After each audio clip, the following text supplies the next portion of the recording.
Hi guys, thank you so much for tuning back into my channel. Today I wanted to talk to you guys about lock extensions and how I was able to basically get the front of my locks to be longer than the rest, as you can see. So what I ended up doing was keeping the locks that I cut out from my undercut, and I think at first when I cut it I took off about 15. And I went back, it wasn't really even, so I had them take off another 15, so I ended up taking about 30 locks off, and I kept those locks. And when I did them, my hair was still brown, but I still, the last time I had my hair dyed before I went blonde was red. And so let me actually show you from the remnants of the hair that I have. So this was like the length of basically like the back hair. I don't know if you can see. So like the back row or second to last row. And this was the original brown that I had before I started any type of like bleaching. And as you can see, like there's no braid pattern here. And I did this, I think in March of 2017. Was it March? I think it was March. I'll add like the correct dates. It's in the description somewhere, but as you can see, like this is the original color that I started off with, and then I ended up dyeing my hair red with the Shea Moisture color. Let me see if this will focus. So this was the red color that I ended up with before I started bleaching my hair. So as you can see, like I still had a pretty good length. This is all from the back, by the way, so like my hair would have been like almost bra strap length basically by now. As you can see, like the ends are still curly just like my locks now, and it's still very soft. And here's a little bit of some of that braid pattern, as you can see right here. And then here it's like interlocked, so that's where you can see kind of like where the lock started. Yeah, I mean the hair is still like shiny and nice. So basically what I ended up doing is I didn't use all of them, but I took some of these locks and I attached it to my front row. So I think just the front row and maybe a couple in the second row, but let me just pull them out for you. So not this one, but basically these, yeah, because these are normal length. Wait, yeah, these are all normal. So these have all been like attached, and I'm sure you can tell like where it got attached, because now you can see the thread that I used to actually do it. So you can see right there in the middle where the thread is where I attached the hair from the back of my head to the front of my locks. And it had to be kind of a little bit strategic doing this, because obviously the hair in the back of my hair is a lot thicker and the ones in the front are smaller because of the way I cut them when I first started. So I had to pick the smaller locks from the back of my hair and attach it to this one so that it wouldn't be like skinny and then like kind of bumpy and like make the roots kind of pull a lot. So when I attached it, you couldn't tell where my hair ended and where my hair started because the thread that I used to attach them was actually a brown thread, and so it was basically the same color. And it was something like this, maybe I think a little dark, maybe it was this one. Probably this one, but as you can see, like, I mean, it's basically the same color as the hair. So and it's just this regular thread from Target. It's nothing serious. It's just regular thread, and then you can see like my hair is here next to it. And so it basically matched it perfectly. So nobody could tell, you know, where the beginning started and where the other one ended. And like no one's ever actually asked me. I'm surprised actually on this channel, because I've been pretty up close with like the locks and you can definitely see the thread, but no one has brought it up. But yes, so the front row, I think I'm trying to show you here. This whole part right here, this one. So as you can see, this is the original, these are the original locks. This is where they would have ended, and these are the ones that have been attached. So you can kind of just see the difference, right? Where is it? This one is the original, and these ones are the ones that have been attached. So there's just like that much length that's been added. And so yeah, same on this side. I think I did like 12 of them.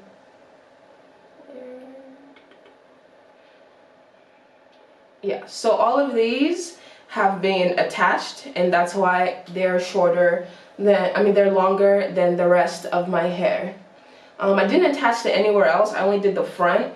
And the reason is because I wanted to be able to do kind of styles where I could like just have this part down, kind of like this, and like put the rest into like a bun and just like have it look like this.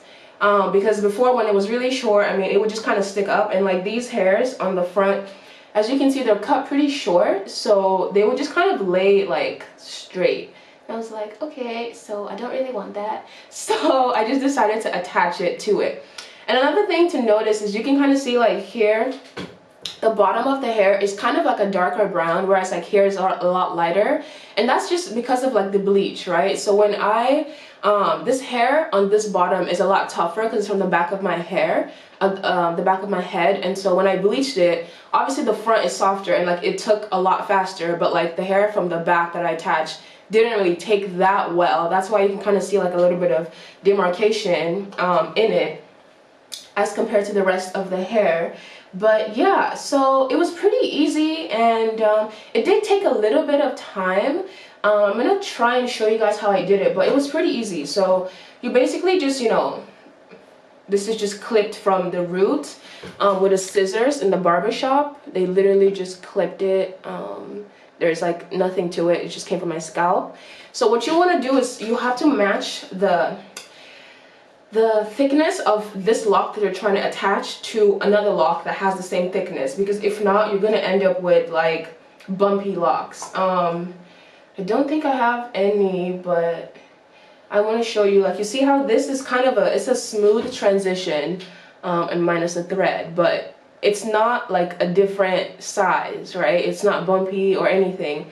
Everything just kind of goes in the same order. So same with this, you can kind of see like there's no skinniness and then like a big fat like bumpiness. Yeah, you just want to make sure that whichever lock you're trying to attach has the same density or like thickness as the lock that you're going to attach it to, unless you're gonna have like mismatched weirdness and it might end up pulling on the root of the one that you attached it to, and then you're gonna end up like in trouble.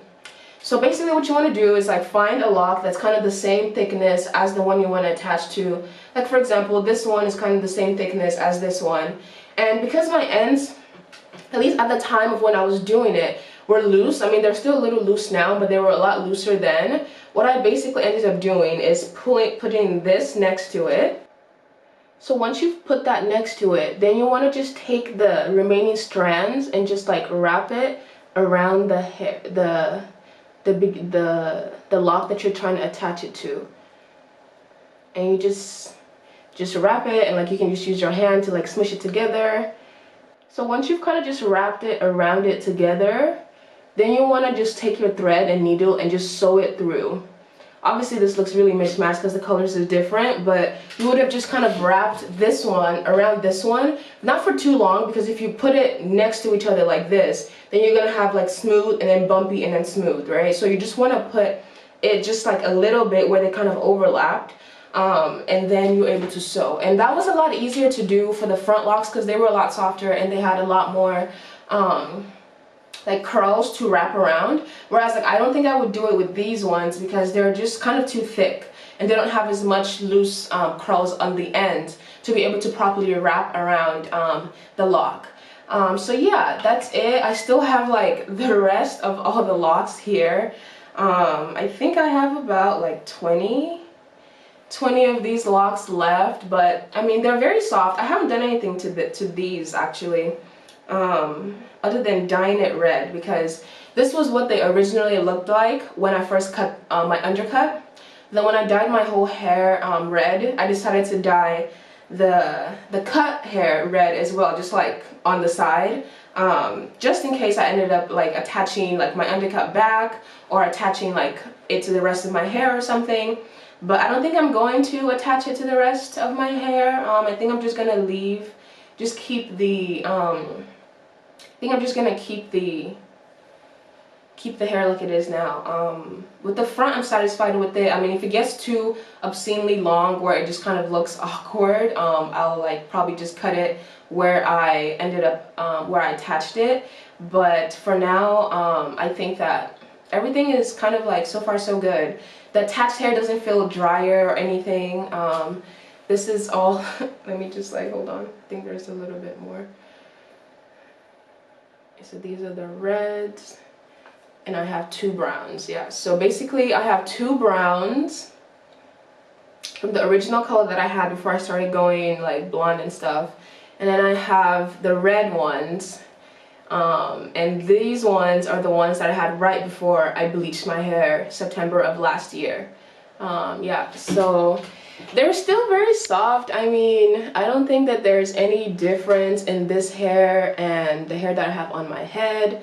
It honestly still feels really, really soft, and like, I mean, I don't condition this, like I don't do anything to this. It just sits in a box. It sits in my Bare Minerals box. But yeah, that's where I've kept it, and it's been over a year that I've had that like cut from my scalp, and I've dyed it without it being attached to my scalp, and like, I mean, nothing has happened to it. So I'm gonna keep it, you know, just in case anything happens or I need to like, I don't know, do something. I'm just gonna keep it still. But that's the story of like the front and why it's a little bit uneven. You can see like this is kind of the normal length, and this one is the one that has been extended with the hair from the back of my head when I got my undercut done. So leave any questions down below about how I did it and I'll answer them. But thanks you guys so much for watching, and I'll see you in my next video.